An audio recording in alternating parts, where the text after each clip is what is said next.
수년 전 잡 코리아에서 조사한 직장인들이 기뻐하는 이유를 5가지를 선정한 적이 있습니다. 첫째가 뭐겠어요? 연봉이 인상됐을 때.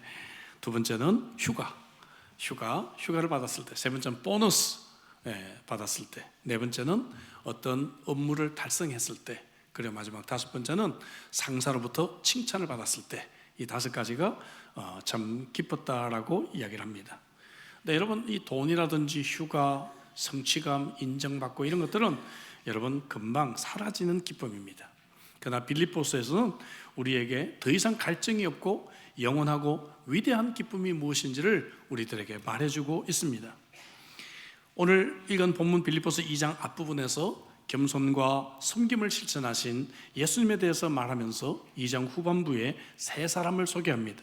바울 사도와 그의 동역자였던 2사람, 한 사람은 젊은 사역자였던 디모데, 또 한 사람은 평신도였던 에바브로디도라는 사람입니다. 바울은 이 2사람을 빌립보에 보내려고 합니다. 빌립보로 가는 사람들입니다. 바울은 이들 때문에 내가 기뻐하고 기뻐하겠다, 또 빌립보 성도들도 이 사람들 때문에 기뻐할 것이라고 합니다.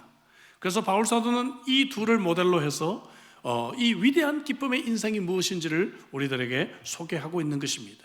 우리도 어떻게 하면 기쁨이 충만한 인생을 살 수 있을 것인가? 오늘 본문을 통해서 우리는 4가지 교훈을 좀 배워보려고 합니다. 기쁨이 없는 이 세상 속에서 진정한 기쁨은 무엇일까요?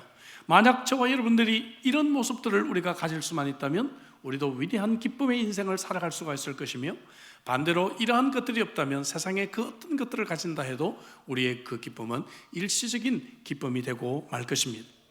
첫 번째로 그것은 자기중심적인 삶을 버려야 하는 것입니다. 오늘날 세상의 문화는 모든 것이 나입니다. me generation이죠. 유치원에서 아이가 세면대 앞에서 선생님에게 손을 씻어달라고 합니다. 선생님이 기가 막혀서 물을 틀어주고 이제 씻어 하니까 선생님, 그럼 제 손이 젖잖아요, 이렇게 말을 한다고 합니다. 온통 나밖에 모르는 그러한 세상입니다. 오늘날 모든 광고들도 모두 자기중심적인 인생을 살라는 강력한 메시지들을 우리들에게 주고 있습니다. 코카콜라 광고, 오픈 해피니스. 여러분, 코카콜라 병을 따면 행복이 온다고 광고를 합니다. 스프라이트 광고입니다. Obey your thirst. 목마르거든 마셔라, 그 말이에요. 성경에서 따왔죠. 당신 마음대로 해라, 이런 얘기입니다. 아우디의 광고는 뭡니까? Joy finally has meaning. 기쁨이 드디어 의미를 찾았다. 이 차를 타면 그런 기쁨을 알게 될 것이다, 이렇게 광고를 한단 말이죠. 향수 선전요, It's all about me. 그죠? 너야, 네가 중요해. 여행사 광고도 뭡니까? 수고한 당신 떠날 때입니다, 이렇게 광고하지 않습니까? 내가 제일 중요하고 나만 즐거우면 된다, 여기서 행복이 있다라고 세상은 우리들에게 강력한 메시지들을 주고 있습니다. 그런데 실제로 그런가요? 그렇지 않습니다. 여러분, 우리들의 인생은 불행하고 기쁨이 없어요. 바울 사도는 디모데를 예를 들어서 말합니다. 20절 21절 볼까요? 이는 뜻을 같이 하여 너희 사정을 진실히 생각할 자가 이 밖에 내게 없다. 그들이 다 자기 일을 구하고 그리스도의 예수의 일을 구하지 아니했다, 이렇게 말하고 있죠. I have no one else like him who takes a genuine interest in your welfare. 여러분, 빌립보 성도들, 여러분들의 웰페어, 복지를 진실로 걱정하고 관심을 가져주는 사람은 디모데밖에 없었습니다, 이렇게 말하죠. For everyone else looks out for his own interest. 모든 사람들이 자기만 찾고 자기의 유익만 원할 때 그렇게 했다는 것입니다. 디모데는 자기중심적인 생각을 버리고 바울과 뜻을 같이 했습니다. 사람들은 모두 자기 일을 구하고 자신의 관점만 찾을 뿐 예수님의 일을 구하지 않고 다른 사람을 구하지 않습니다. 자연적으로 우리는 나 자신을 돌보고 나 자신의 유익만 추구해요. 그러나 디모데는 빌립보 성도들의 사정을 진실히 생각하는 사람이었습니다. Genuine interest in your welfare, 이렇게 번역하고 있잖아요. 바울은 이런 사람은 디모데밖에 없었다, 칭찬합니다. 신약 성경의 절반을 기록한 바울 사도로부터 이러한 인정받는 사람이 되었다는 것이죠. 다른 사람의 사정을 생각하는 척하는 사람들은 많이 있습니다. 그러나 진실이 생각하는 사람은 많지 않다는 것이죠. 제가 제 아내의 사고로 매우 힘든 시간을 보내면서 참 많이 회개한 부분들이 있습니다. 그것은 뭔가? 기도하겠습니다, 기도하고 있습니다 해서 그쳤다고 하는 것이죠. 제가 이 경험을 해보니까 기도만 필요한 게 아니더라고요. 어떤 분은 카톡도 보내고, 어떤 분은 카드도 보내고, 어떤 분은 꽃도 보내고, 어떤 분들은 음식도 보내고, 어떤 분들은 정말 붙잡고 위로도 해주고 한다는 것이죠. 근데 기도하겠습니다, 기도합니다 라고는 이 말로 우리는 너무나 쉽게 우리의 관심을 표현하고 말았다 하는 것을 제가 반성하게 되었습니다. 여러분들은 어떤가요? 남편이 아내를 좀 더 진실하게 생각한다면 누가 기쁠까요? 아내가 남편을 좀 더 진실하게 생각한다면 누가 더 기쁠까요? 여러분, 섬기는 사람들이 훨씬 더 기쁜 것입니다. 진실하게 생각하는 사람이 더 기쁨과 행복이 찾아옵니다. 관점이 내가 아니라 다른 사람이 될 때, 그죠? 다른 사람의 그러한 웰페어, 유익을 구할 때 우리들에게는 기쁨이 찾아와요. 4절 볼까요? 각각 자기 일을 돌볼 뿐더러 또한 각각 다른 사람의 일을 돌보아 나의 기쁨을 충만하게 하라, 이렇게 말하고 있지 않습니까? 디모데는 자기중심적인 삶을 버리고 다른 성도들을 돌보았던 좋은 목자였고 그리스도의 일을 항상 첫 번째 우선순위에 두는 사람이었습니다. 저와 여러분들은 무엇이 첫 번째 우선순위를 차지하고 있습니까? 많은 사람들이 정말 안타깝게도 예수님을 믿는다 하고 교회 와서 예배는 드리지만 바빠서 다른 일을 하지 못한다고 합니다. 바빠서 나중으로 미룹니다. 바쁘단 말이 뭘까요? 그것은 우선순위가 잘못되었다는 말입니다. 시간 관리를 못하고 있다는 것입니다. 자기중심적인 삶을 내려놓는 사람만이 이러한 이 행복을 발견하게 됩니다. 기쁨이 충만한 인생을 살게 되는 것이죠. 위를 보면서 하나님께서 뭘 원하실까?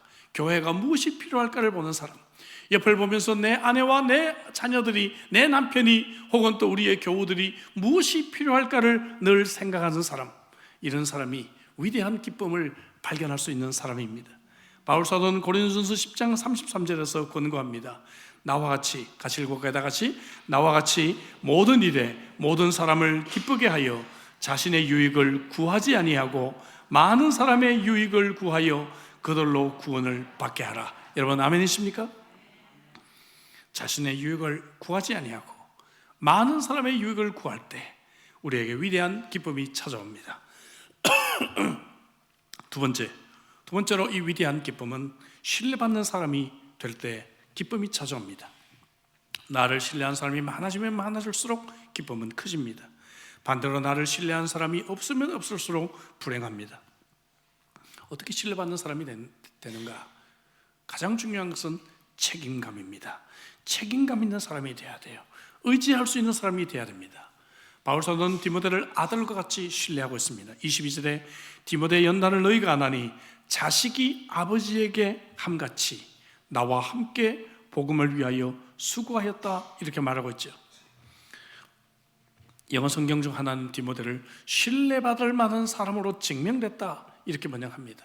신뢰받을 만한 사람, 신용이 있는 사람. 은행에서 홈론이나 융자를 론 같은 거 줄 때 신용 체크를 합니다. 이 사람이 그동안 렌트는 잘 냈는지, 이 사람이 크레딧 카드는 제때제때 페이먼트를 페이백 잘 했는지 체크를 합니다. 우리도 여러분, 우리 주위에 있는 사람들이 항상 나의 신용을 체크하고 있다는 것을 아십니까? 남편이 약속을 잘 지키는지, 엄마가 약속을 잘 지키는지, 다른 교우들, 직장 동료들이 약속을 잘 지키는지 우리는 무의식적으로 항상 신용을 체크하고 있습니다. 그리고 다른 사람도 내 신용을 체크하고 있습니다. 리더십의 대가였던 존 맥스웰은 이런 말을 했습니다. 우리에겐 모두가 어카운트가 있다. 그래서 다른 사람에게 좀 신용을 쌓을 때 이 어카운트는 계속해서 데포짓이 이루어지고 있다. 데포짓이 많이 내가 생겼으면 내가 가끔 실망스러운 일을 해서 위로드로가 좀 생기게 돼도 나는 이게 뱅크럽트가 되지 않는다. 그래도 믿어준다. 근데 점차 데포짓보다도 위로드로 돈을 빼가는 것이 더 많아질 때 어느 한순간에 뱅크럽트가 생기게 되고 신뢰는 깨지게 된다. 그런 말을 한 적이 있습니다. 우리는 항상 무의식적으로 사람들을 체크하고 신용을 확인합니다. 저 사람은 가면을 쓰고 있는 사람이 아닌가? 이 가면이란 말, 신약 성경이 기록되었던 고대 그리스 연극에서 사용되었던 단어입니다. 그 당시 배우가 많지 않았기 때문에 배우가 나와서 한 가면을 쓰고 그 역할을 하고 나면 이제 막이 맞춰지고 무대 뒤에 가가지고 빨리 다른 가면을 쓰고 와서 전혀 다른 사람의 역할을 했을 때 사용했던 단어입니다. 그래서 하이포크리테스라고 하는 이 가면이라는 단어가 영어로 히포크리트라고 하는 위선자라는 단어로 파생하게 된 것이죠. 신뢰받는 사람은 가면을 쓰지 않는 사람입니다. 한결같은 사람입니다. 영어로는 man of integrity 이렇게 표현을 하죠. 그래서 이 성실성 도표를 우리가 한번 보면 이렇게 되어 있습니다. 우리가 어떤 사람이 성실하다, 어떤 사람이 신뢰받는다 하면 가치관과 또 말과 행동이 거의 일치할 때 우리는 이 사람을 신뢰할 수 있다라고 말을 해요. 그런데 정체성이 결여된 사람은 어때요? 이런 사람은 가치관대로 행동하는데 말은 다르게 합니다. 과거의 군사정권에서 정치인들이 이런 행동들을 참 많이 보였죠. 또한 행동이 불일치한 사람이 있어요. 자신의 가치대로 말을 하지만 행동이 따르지 않아요. 아버지가 교회 가서는 참 훌륭한 집사님인데 집에 와서는 그렇게 살지를 않는다 하는 것이죠. 어떤 목적을 가지고 정략적으로 행동하는 그러한 사람들도 있습니다. 아이의 성실성이 전적으로 결여된 사람들도 있습니다. 가치관과 말과 행동이 따로 노는 사람이죠. 그러나 다시 말씀드리지만 우리가 어떤 사람에게 신뢰를 받는 성실한 사람이다 말할 수 있는 것은 가치관과 말과 행동이 일치하는 사람입니다. 이런 사람이 신뢰를 받는 사람이고 바울도 그런 사람이었고 디모데도 그렇게 성실하고 신뢰받는 사람이었습니다. 이런 인생에 대해서 잠언 25장 13절에서는 이렇게 말합니다. 충성된 사자는 그를 보낸 이에게 마치 추수하는 날에 얼음 냉수 같아서 능히 그 주인의 마음을 어떻게 한다고요? 시원하게 하느니라. 그죠? 막 그 주인의 마음을 시원하게 하느니라. 여러분들이 이런 인생 되시기를 주의 이름으로 축복합니다. 옆에 분에게 인사하겠습니다. 마음을 시원하게 해드리겠습니다. 늘 인사하는 사람만 인사하지 말고 다른 분하고도 좀 인사를 좀 하십시오. 여러분들이 누구와 함께 살아간다면 이런 인생이 되면 얼마나 좋아요. 그죠? 늘 보면 뭡니까? 마음을 시원하게 하기는커녕 마음에 불지르는 사람들이 있습니다. 그죠? 여러분들은 마음을 시원하게 해준 분들이 되시길 바랍니다.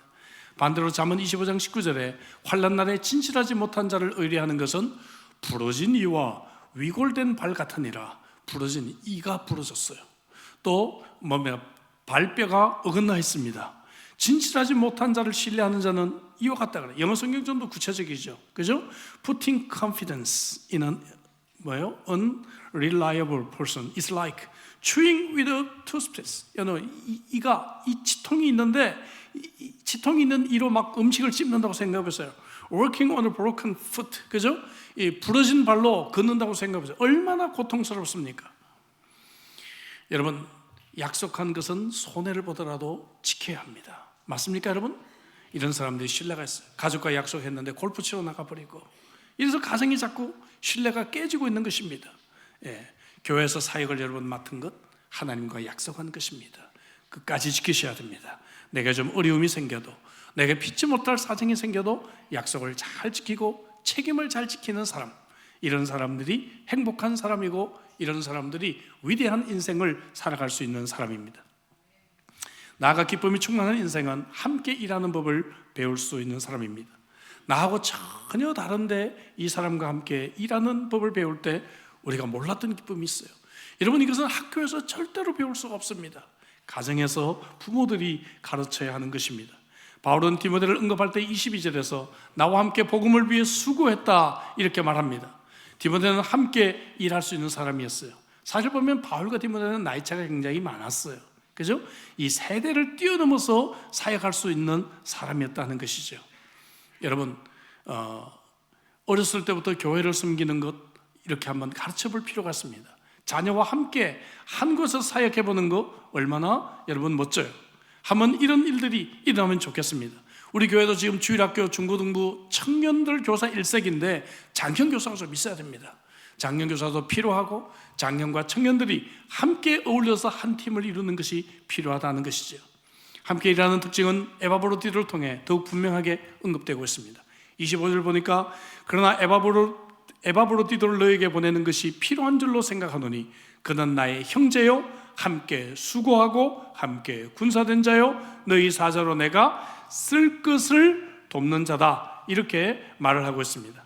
자, 이게 네 가지가 나와요. 진정한 동의. 첫째 뭐라고요? 나의 형제요. 두 번째는요 함께 수고하고, 세 번째는요 함께 군사되었고, 네 번째는요 너희 쓸 것을 돕는 자다 했습니다. 당시 로마 시대는 정말로 이 계급 사회였습니다. 귀족이 있었고 종들이 있었고, 인구의 절반 이상이 종이었습니다. 예. 그리고 이따가 제가 신약 판단으로 잠깐 언급을 하겠지만, 이 로마는 전쟁을 많이 해가지고 많은 그 노예들을 끌고 왔어요. 그러다 보니까 여러분 나이 차도 많았고, 계급 신분 차도 많았고, 여러 인종들이 섞여 있었고, 여러 종교가 섞여 있었습니다. 로마는 종교의 전시장이다. 역사가들은 그렇게 말을 하고도 있습니다. 그런데 여러분 이렇게 다양한 사람들이 살고 있는 이 로마 사회는 갈라질 대로 갈라진 사회였죠. 그죠? 그런데 놀랍게도 이때 초대교회들이 함께 모여가지고, 이런 사람이 함께 모여서 서로 형제자매라고 불렀다는 것이죠. 교회밖에 없었어요. 이 나이와 인종과 계급을, 신분을 초월한 이 사회는 교회밖에 없었다는 것입니다. 교회에서 형제자매로 만나게 됐습니다. 사회에 굉장히 충격적인 신산도전이 되었죠. 네, 여러분 이 초대교회만 그런 줄 아십니까? 우리 한국교회도 그랬어요. 한국의 복음이 처음 들어왔을 때 조선시대 복음이 왔잖아요. 그때 양반, 쌍놈, 종, 노예가 있는 그런 시대에 이 복음이 들어왔어요. 그래서 복음을 듣고 이 부자 양반들이요, 어떻게 하나님 앞에서 자기의 삶을 바꾸는가 하면은 자기의 노예를, 자기의 종을 정말 똑같은 형제자매로 삼기 시작했습니다. 와, 이건 조선시대의 파격적인 행동이에요. 파격적인. 그죠? 예. 금산에 가면 어느 교회가 있죠. 그 교회는 한국 성지순례를 할 때 반드시 가는 교회입니다. 그곳에 있었던 장로님은요 부자였습니다. 그런데 예수를 믿고요, 예수를 믿고 이분이 변화되기 시작했는데, 자기 집에 있는 종이 한 교회를 다니고 있었는데 장로 선거를 했는데, 이 조덕삼이라고 하는 이 부자는 떨어지고 자기 종 이자익, 자기 노예가 장로로 선출됩니다. 여러분 생각해 보세요. 그런데 이분이 앞에 나가가지고, 여러분 탁월한 선택하셨습니다. 여러분들이 뽑으신 이자익 씨는 우리 교회 장로가 되기에 충분한 자질이 있는 분입니다. 그렇게 인정하고 그 교회에서 자기의 종을, 자기의 노예를 장로님으로 깍듯하게 모시고요, 그리고 이분에게 장학금을 줘서 신학 공부를 시키고 목사 안수를 받으니까 자기 교회 담임 목사님으로 모셔와서 섬겼습니다. 여러분 이게 조선시대에 있을 수 있는 얘기입니까? 이런 파격적인 이러한 모습들이 우리 한국교회도 일어나게 되었다 하는 것입니다. 놀랍지 않습니까 여러분? 아무도 안 놀라시네요. 성경은 그래서 133번이나 교회를 가족의 비유를 했습니다. 우리는 형제 자매다 이거죠. 에바브로디도는 바울과 함께 수고한 그러한 형제요 동역자였다는 것이죠. 동역자들은 또 뭐라 그랬어요? 함께 전쟁을 하는 군사들이다.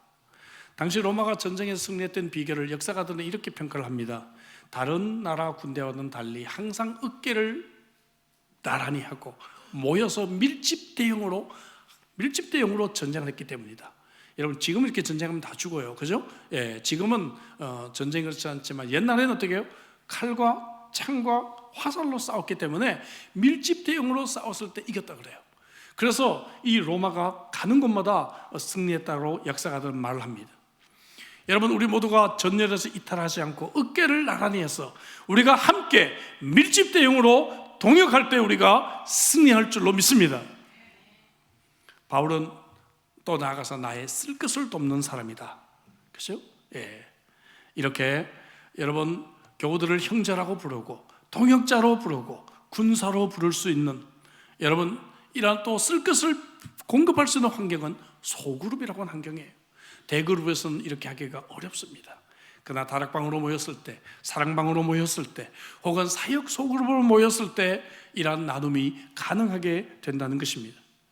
에바브로디는 원래 빌립보 교회 성도였는데 로마 감옥에 있는 바울을 여러분 만나기 위해서, 그에게 후원 물품을 전달하기 위해서 가져온 사람이에요.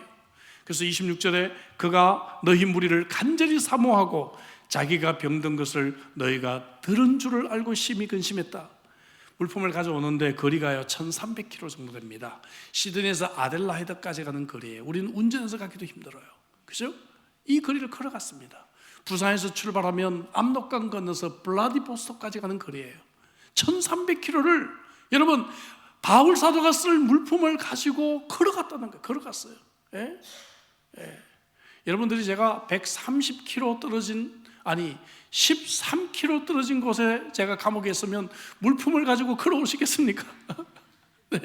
근데 헤바브로는 1300km나 되는 이 먼 거리를 바울에게 쓸 물품을 가지고 걸어가고 있었어요. 병이 나겠어요? 안 나겠어요? 병이 날 수밖에 없죠. 예. 쉬지 않고 가도 한 달 반은 꼬박 가야 합니다.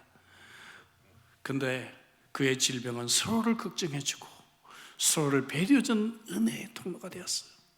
에바브로는 내가 아픈 것이 빌립보 성도들에게 알려져서 빌립보 성도들의 마음이 얼마나 불편할까 그것 때문에 염려하고, 빌립보 교회 성도들은 우리를 대신해서 이 에바브로다가 참 먼 길을 갔으니 이 병이 나지 말지, 병이 나고 말고 걱정하며 염려하며 서로 위로해주고, 얼마나 멋있는 장면이에요. 그죠? 예. 근데 우리는 나 중심적이다 보니까 서로 삿대질하고 서로 공격하고 서로 비판하고 서로 원망하지 않습니까? 어떤 것이 기쁨의 인생이에요? 산상수훈에서 주님이 하신 말씀이 있죠. 마태복음 5장 9절에 화평케 하는 자는 복이 있나니 그들이 하나님의 아들이라 일컬음을 받을 것이며, You are blessed when you can show people how to cooperate instead of compete or fight. 다른 사람과 경쟁하거나 싸우지 않고 어떻게 협력할 수 있는지를 보여줄 수 있는 사람이 복되도다 말씀하고 있습니다. 여러분, 바울사도는 에바브로를 염려하고 배려해 줍니다. 에바브로 디도는 빌립보 성도들을 염려하고 배려합니다. 고린도전서 1장 10절에 형제들아 내가 우리 주 예수 그리스도의 이름으로 너희를 권하노니 너희가 모두가 같이 했습니다. 다 같이 모두가 같은 말을 하고 너희 가운데 분쟁이 없이 같은 마음과 같은 뜻으로 온전히 합하라 했습니다. 그렇게 하려면 노력해야 합니다. 정원을 어떻게 갖고요? 땅을 파고 거름을 주고 물을 주고 잡초를 뽑고 돌볼 때 아름다운 정원이 됩니다. 저절로 되지 않아요. 결혼식 했다고 행복한 가정이 저절로 됩니까? 아무 노력도 없이 자기들 신랑 신부만의 스스로의 유익만 구하다가 여러분 아름다운 행복한 가정으로 정원이 만들어집니까? 천만에요. 교회도 마찬가지입니다. 교회도 우리가 땅을 파고 거름을 주고 우리가 돌볼 때 여러분 행복하고 정말 건강한 교회 공동체가 되는 것입니다. 얼마나 많은 결혼 생활이 이런 노력 없이 그냥 저절로 행복을 찾다가 끝나버리고 비극으로 결론을 맺는지 알 수가 없어요. 가꾸지 않고 돌보지 않고 방치하다가 그냥 끝나버리는 경우들이 많이 있다는 것입니다. 기쁨이 충만한 인생을 살아가기 위해서 세 가지 말씀드렸어요. 첫째 뭐예요? 자기중심적인 삶을 버려요. 두 번째는 신뢰받는 사람이 되어야 됩니다. 세 번째로는 다른 사람과 함께 일하는 법을 배워야 합니다. 마지막 하이라이트, 기쁨이 충만한 인생, 위대한 기쁨을 우리가 누리기 위해서는 희생하는 삶을 살아야 합니다. 매우 역설적이지만 진리예요. 여러분, 우리는 다른 사람이 섬겨줄 때 행복할 것 같지만 천만에요. 섬기는 사람이 훨씬 더 행복합니다. 미국의 어떤 복음 전도자가 한 얘기입니다. 어느 날 비행기를 탔는데 성문이 꽃 한 송이를 들고 있었습니다. 그래서 이야기합니다. 오늘 기쁜 날이 있으신가 보죠? 아니면 누구를 줄 건가 했더니 아닙니다. 이것은 제가 제 자신에게 선물하는 것입니다. 아, 그렇습니까? 왜 그렇습니까? 제가 이렇게 건강하고 제가 이렇게 잡이 있어서 많은 사람을 섬길 수 있는 이 축복이 얼마나 감사한지 알 수가 없습니다. 제가 생각해도 너무 기뻐요. 승객을 섬길 수가 있고 승객을 제가 모실 수가 있어서 너무 큰 기쁨이 제게 있습니다.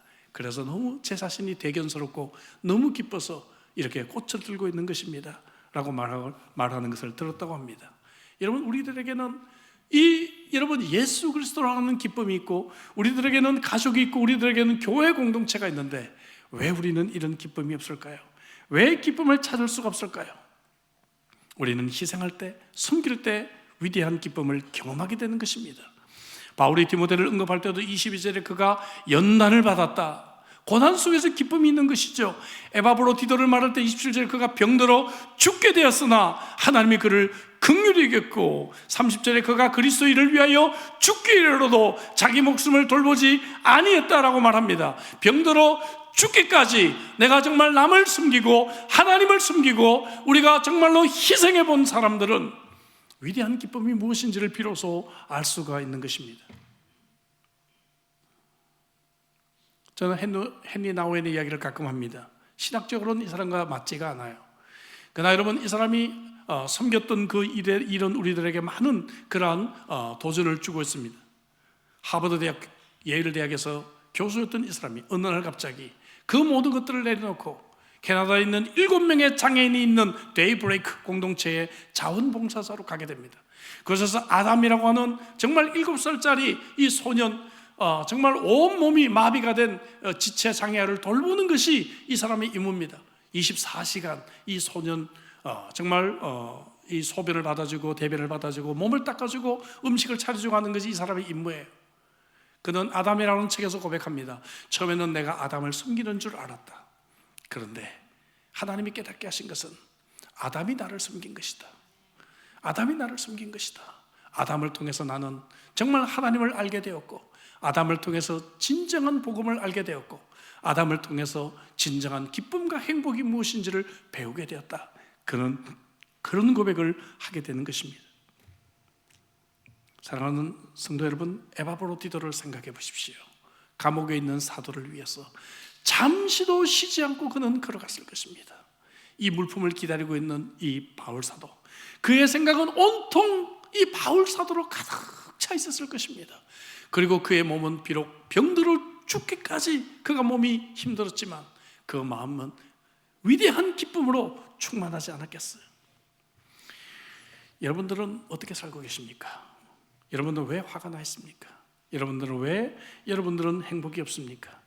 여러분들은 어떤 대가를 치르고라도 반드시 마쳐야 될 일들은 무엇입니까? 희생과 손해가 따르더라도 약속한 것 끝까지 지킬 때 기쁨이 있어요. 배우자 한 약속 지키시기 바랍니다.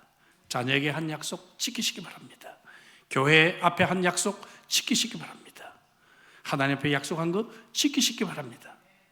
내 기분대로 사역하는 거 아니고 내 기분대로 헌금하는 거 아닙니다. 어떤 설교가는 헌금을 얼마나 하느냐라는 질문을 받았을 때 이렇게 답을 했습니다. 이 정도 드리면 나한테는 너무 부담스러운데 그 정도가 적정한 헌금 수준이라고 말을 했습니다. 그러면서 그는 토를 달았습니다. 지출을 했는지 안 했는지 모르는 정도, 가정경제에 별로 영향이 없는 정도의 헌금은 헌금의 정신이 아니라 동양의 정신이다. 그건 내가 길 가다가 그저 불쌍한 사람 주머니 열어서 그냥 잠깐 도와주는 정도, 동양의 정도의 정신이지 헌금의 정신이 아니다. 헌금이라고 하면 내가 이것을 드리면 난 너무 힘들어. 내가 이것을 정말 드릴 수가 있을까? 내가 이것을 드릴 때 내가 하나님을 사랑한다고 말할 수가 있지 라고 하는 그 부담이 되는 수준이 바로 헌금의 적절한 분량이라고 그렇게 말을 했습니다. 저는 이 말에 동의를 합니다. 어떨 때는 희생하는 것 같아요. 어떨 때는 바보같이 손해보는 것 같아요. 그러나 이렇게 할 때 우리에게 진정한 위대한 기쁨을 경험할 수가 있겠습니다. 여러분 그렇게 기도해 보세요. 하나님, 제가 그렇게 살겠습니다. 남은 인생 그렇게 살며 정말 위대한 기쁨을 나도 한번 경험해 보겠습니다. 히브리서 12장 2절에 믿음의 주요 또 온전하게 하시는 이인 예수를 바라보자. 그는 그 앞에 있는 기쁨을 위하여 십자가를 참으사 기쁨을 위하여 십자가까지 참았다라고 말하고 있습니다. 예수님은 우리를 구원하시기 위해서 정말 2000년 후에 한국 땅에서, 호주 땅에서 태어나게 될 저와 여러분들을 생각하시면서 그 위대한 섬김을 하셨다는 것이죠. 목숨까지 내놓는 십자가까지 기쁨으로 참으셨다고 하는 것입니다. 그렇다면 저와 여러분들은 예수 그리스도의 이 복음에, 예수 그리스도의 생명에 빚진 자들이 아닙니까? 무엇이 늘 아깝다고 우리가 말할 수가 있겠습니까? 무엇이 늘 내가 손해본다고 말할 수가 있겠습니까? 저는 오늘 설교를 빌립보로 가는 두 사람을 소개하며 이들을 통해 나타나는 위대한 기쁨의 인생의 특징들을 말씀드렸습니다. 이제 이들을 빌립보로 보내는 바울 사도를 좀 생각해 보며 말씀을 마무리하려고 합니다. 디모데가 옆에 있었으면 바울은 얼마나 행복했을까요? 에바브로디도가 옆에 있었으면 얼마나 외롭지 않고 기뻤을까요? 근데 로마의 감옥에서 그는 쓸쓸히 죽음을 맞이해야 하는 것입니다. 그럼에도 불구하고 바울은 온통 빌립보 교회 성도들을 생각합니다. 디모데가 가면 빌립보 성도들이 기뻐할 거야. 에바브로 디도가 다시 백해서 빌립보 교회로 돌아가면 빌립보 성도들이 너무 기뻐할 거야. 빌립보 교회 성도들로 가득 차 있는 바울의 그 마음을 우리가 읽게 되지 않습니까? 바울은 실제로 빌립보 교회 성도들을 위해서라면 자신의 몸이 부서져서 부어드리는 제사가 되더라도 나는 기뻐하고 기뻐할 것이라고 그는 고백했습니다.